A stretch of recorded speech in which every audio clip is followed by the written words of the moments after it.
Remote work is the best, and I'm gonna go over some of the best places that I've worked remotely in the last 5 or so years since I've been a digital nomad internet entrepreneur.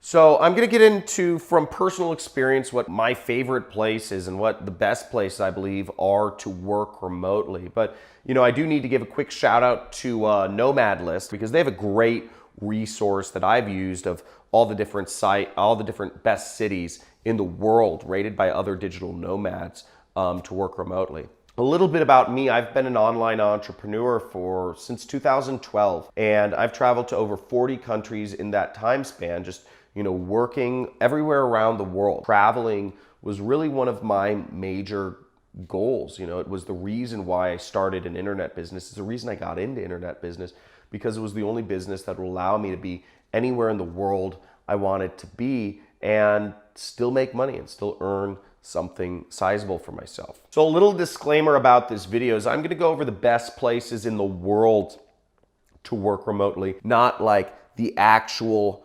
specific locations. And I actually will name a few locations, but one thing you'll want to know is that wherever you are in the world, you want to make sure you have a quiet place. I'm putting quiet here, right? These are my 4 little tips about working remotely. Quiet place is important because if you're shooting videos or if you want to be focused, I think it's always good to have a quiet place. That being said, here are my other criteria of places to work remotely in general. You need to be in cities where there's a fast internet connection, okay? Fast internet is so essential to working remotely, and it's one of the biggest problems that I ran into trying to travel the world and work. I'd get to a country like Cambodia, and they have just absolutely awful internet connections. You can't work. You can't get anything done. If you need to upload video files, if you need to download videos, if you need to watch videos, if you need to upload a website or download a website, or a lot of just normal things I think that go along with running an internet business. You just need fast internet. I think it's kind of the nature of the beast. So go to places where there's a fast connection. And I'm going to go over a couple specific locations right after this of the place at the top of my list. Kind of like right along up with a fast connection is you want a steady connection. Now, I've gone to places like Haiti or Vietnam, or even certain locations in Thailand, and the connection is just on and it's off. They're brownouts because the electricity infrastructure isn't built up enough. So the whole power grid browns out around noon, or whenever people are using the most air conditioning. And that happened to me a few times in certain places in Thailand. But you want to go places where this connection is steady. If you have to do a meeting, if you have to do a business call or a conference call, you can't have that call drop in the middle of your go-to meeting and, the internet's out for 5 to 10 minutes, so then hop back on and say, oh, sorry, the internet browned out here for 10 minutes, because then they're just going to say, why the heck did I allow you to work remotely in the first place? This is an inconvenience to me. So you don't want to do that. If you have a remote job, you don't want to be dealing with those issues. You're lucky enough to have a remote job. You need a steady connection. So, make sure to check the down up time and whatnot of the place you're at. The other criteria I give to working remotely is cheap. Having a cheap place to work remotely is a big benefit. Assuming that you've got that fast, steady connection, you can really work anywhere. And that's the benefit, is you can save a lot more money. If you have a job for a German or a British or American company, and you can work somewhere else in the world, that's fantastic, because you can take that extra money that you would be spending at your cost of living and saving that up. Now, a few of my favorite places to work remotely. The first one I would say is, Chiang Mai, Thailand. There's a lot of good places to work remotely in Thailand, but Chiang Mai is one of my favorites. Chiang Mai is great because it has a great community of other expats, and expats means expatriates, people from other countries. So there's a lot of Westerners, there's a lot of people from America, Australia, and Europe that are hanging out in Chiang Mai. You know, it's a lot of people that speak English that are from America, you know, you can just, or from Europe, you know, that you can just connect with very easily. And they have a lot of businesses that just cater to Westerners, which is really nice. So you're living in a very foreign, you know, it's a jungle, right? But you know, there's businesses like rock climbing. You know, rock climbing is not something they do, you know, they naturally do in Thailand. But you know, I'm a big rock climber, and they have some great rock climbing areas, and they have, you know, people who will belay and assist you, and you know, they have holds carved out and place around there. So that's what I mean by you can get some of these really cool Western things you'd want in these foreign places. So I like that about Chiang Mai. They have all sorts of stuff. It's extremely cheap. It's in the north of Thailand, and it's very laid back vibes, and they have pretty consistent internet. So that was a really cool aspect of Chiang Mai. The second place in Thailand that, you know, I'm a huge fan of, and I believe, you know, many other people are. It's kind of what I call, it's kind of the decompression chamber for all, you know, travelers in the world. I mean, this is the spot where, you know, all roads kind of lead to Rome when you're backpacking or when you're a digital nomad, is Bangkok.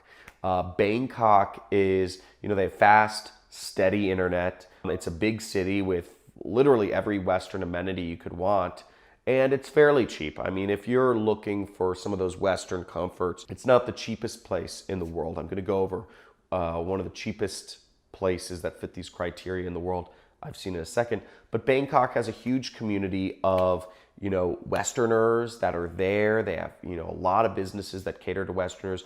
If you want, you know, it doesn't matter what you want, hamburgers, pizza, you know, if you want fried chicken, you know, they have KFC, they have McDonald's, they have a TGIF there, you know, they have Chili's, you know, they have Fatburger there. They have everything you would want. You could go to Bangkok and, you know, nothing, you could have this totally foreign experience because it's very culturally foreign, but you could hang out with all Westerner. It's really great. I really like Thailand. It's got so much culture, and it really blends in foreign cultures very well.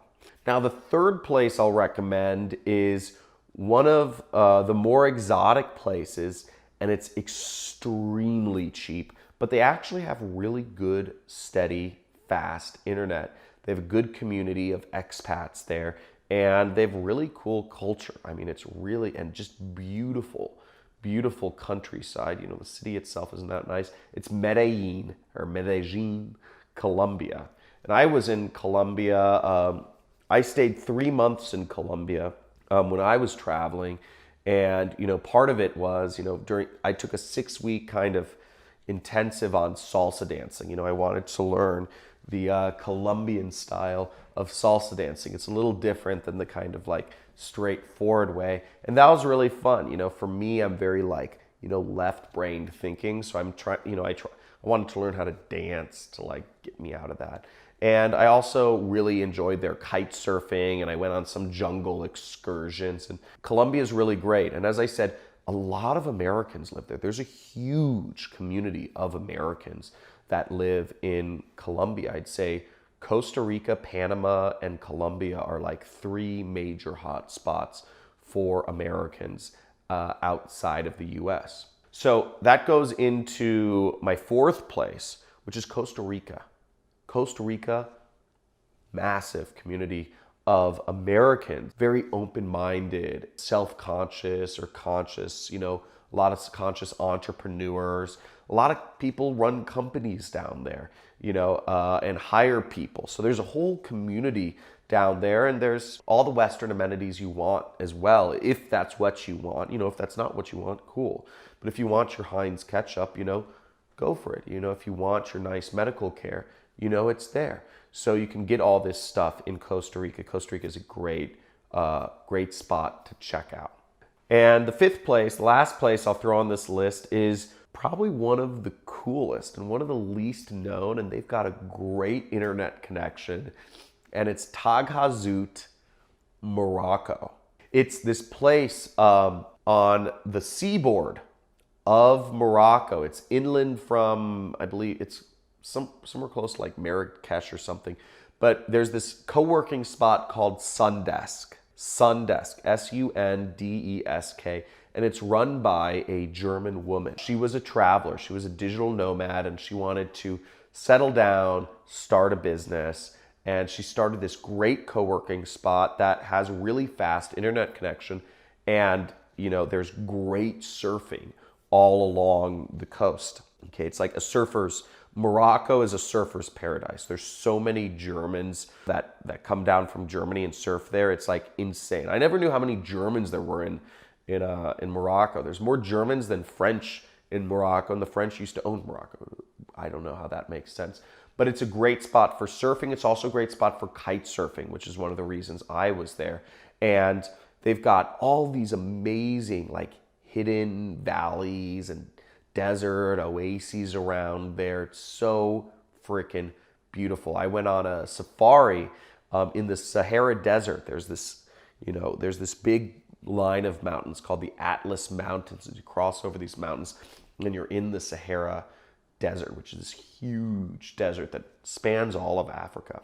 And we rode around on camels, and I stayed in tents, and all of this was like 2 hours away from Tagazout. You're in a completely foreign, it was so awesome, and it's so amazing and very foreign. Don't have a lot of Western amenities in Tagazout, but you have what you need, and you have very fast internet. So I really loved that place. Now, if you found this video helpful or informative in one way, let me know what was the best either tip or the best place that I named that got your interest the most in this video. Make sure to like, subscribe if you'd like to learn a little bit more about how you too can work remotely. And if you want to learn what I do for a living, I'm an internet entrepreneur and have been for since 2012. There's a link in the description which includes a free training so you can learn about what it is I do to make money for a living.